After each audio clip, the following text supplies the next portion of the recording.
सोचिए किसी देश को चलाने के नियम आखिर बनते कैसे हैं। आज के एक्सप्लेनर में हम एक ऐसी ही जबरदस्त जर्नी पर चलने वाले हैं। हम बात करेंगे भारतीय संविधान के स्रोतों की, यानी वो कौन सी जगह थीं जहां से हमारे संविधान की नींव रखी गई। अब इस टॉपिक पर एक बहुत ही कॉमन डिबेट है। अक्सर एक सवाल उठता है, क्या हमारा संविधान महज एक उधार का थैला है? मतलब क्या संविधान निर्माताओं ने बस दुनिया भर के विचारों को कॉपी पेस्ट कर दिया, या कहानी में कोई बड़ा ट्विस्ट है? ये बहस काफी पुरानी है और आज हम इसी गुत्थी को पूरी तरह से सुलझाने वाले हैं। तो चलिए इस भारी भरकम डेटा को थोड़ा आसान बनाते हैं। हम इस एक्सप्लेनर को 4 हिस्सों में देखेंगे। पहला, 1935 एक्ट की ठोस नींव। दूसरा, यूके और यूएसए जैसी महाशक्तियों का असर। तीसरा, दुनिया भर से ली गई प्रेरणाएं। और चौथा, ये सब मिलकर एक मास्टरपीस कैसे बना। आगे बढ़ने से पहले डॉक्टर बी.आर. अम्बेडकर की इस बात पर ध्यान देना बहुत जरूरी है। जब संविधान की आलोचना हो रही थी तब उन्होंने बिल्कुल क्लियर कर दिया था कि संविधान के जो फंडामेंटल आइडियाज होते हैं ना, उन पर किसी का कोई विशेष अधिकार या पेटेंट नहीं होता। सही और आजमाए हुए विचारों को अपनाना तो समझदारी है। और इसी खुले और प्रैक्टिकल अप्रोच के साथ हमारे संविधान सभा ने कितने देशों के संविधान पढ़े होंगे? गेस कीजिए। 1 या 2 नहीं, पूरे 60। जी हां, पूरे 60 अलग अलग देशों के ढांचे को गहराई से परखा गया ताकि भारत के लिए सबसे बेस्ट सिस्टम तैयार किया जा सके। चलिए अब अपने एजेंडे के पहले सेक्शन पर आते हैं, द फाउंडेशन, यानी हमारी अपनी आंतरिक नींव।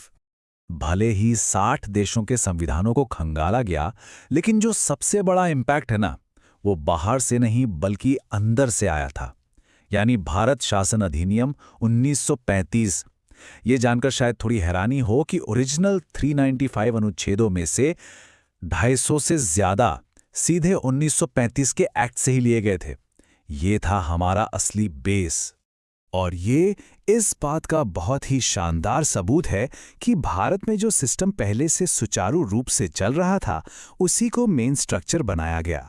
हमारी न्यायपालिका का ढांचा, लोक सेवा आयोग, संघीय व्यवस्था, राज्यपाल का ऑफिस और प्रशासन की छोटी बड़ी डिटेल्स, ये सब कुछ 1935 के एक्ट की ही देन है। इस मजबूत नींव के बाद अब हम अपने दूसरे भाग की तरफ चलते हैं, महाशक्तियों का प्रभाव।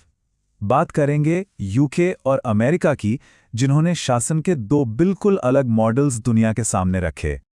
शुरुआत करते हैं यूके यानी ब्रिटेन से। इसे याद रखने की एक ट्रिक बताऊं? इसे संसद और कानून से जोड़कर देखिए। क्योंकि ब्रिटेन ने यहां लंबे समय तक राज किया था, इसलिए हमने उनका ही वेस्टमिंस्टर मॉडल अपनाया। संसदीय लोकतंत्र, सिंगल सिटीजनशिप, 2 सदनों वाली संसद, कानून बनाने का तरीका, विधि का शासन और कैबिनेट सिस्टम, ये पूरा का पूरा ढांचा यूके से ही आया है। इसके ठीक उलट अमेरिका को बस एक शब्द से याद रखिए, पावर, यानी शक्ति, नागरिकों की शक्ति और न्यायपालिका की शक्ति। अमेरिका से हमें प्रस्तावना का आइडिया मिला। इसके अलावा हमारे मौलिक अधिकार, एक पूरी तरह से आजाद न्यायपालिका, जुडिशियल रिव्यू की पावर, राष्ट्रपति पर महाभियोग और उपराष्ट्रपति की पोस्ट, ये सभी स्ट्रॉन्ग प्रोविजंस सीधे अमेरिका से लिए गए हैं। इन 2 महाशक्तियों के मॉडल्स को समझने के बाद अब टाइम है एक क्विक ग्लोबल टूर का। चलते हैं अपने तीसरे सेक्शन की तरफ, तो ग्लोबल इंस्पिरेशंस। यहां आयरलैंड और कनाडा की बात करते हैं। इन्हें याद रखना बहुत ही आसान है। आयरलैंड के लिए इंग्लिश का END वर्ड याद रखिए। E से इलेक्शन ऑफ प्रेसिडेंट, N से नॉमिनेशन टू राज्यसभा और D से DPSP यानी नीति निदेशक सिद्धांत। है ना सिंपल? वहीं कनाडा के लिए फोकस कीजिए सेंटर पर। जहां भी मजबूत केंद्र की बात आए, जैसे मजबूत केंद्र वाली संघीय व्यवस्था या केंद्र द्वारा राज्यपालों की नियुक्ति, समझ जाइए वो कनाडा से प्रेरित है।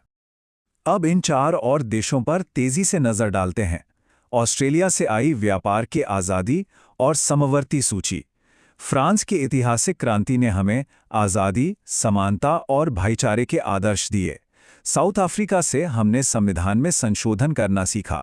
इसे आप ऐसे याद रख सकते हैं कि गांधी जी ने अपने शुरुआती सुधार वहीं किए थे। और जर्मनी से हमने सीखा कि इमरजेंसी के दौरान मौलिक अधिकारों का निलंबन कैसे होता है।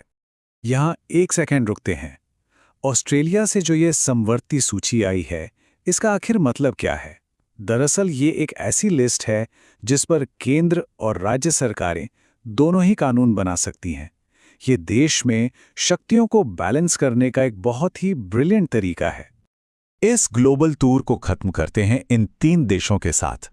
पुराने सोवियत संघ यानी यूएसएसआर से हमने मौलिक कर्तव्य और पंचवर्षीय योजनाएं लीं। जापान से कानूनी ढांचा अपनाया और स्वीडन से प्रशासन में जवाबदेही तय करने के लिए लोकपाल और लोकायुक्त जैसे महत्वपूर्ण पद लिए गए। जापान से लिया गया ये कॉन्सेप्ट काफी दिलचस्प है। विधि द्वारा स्थापित प्रक्रिया।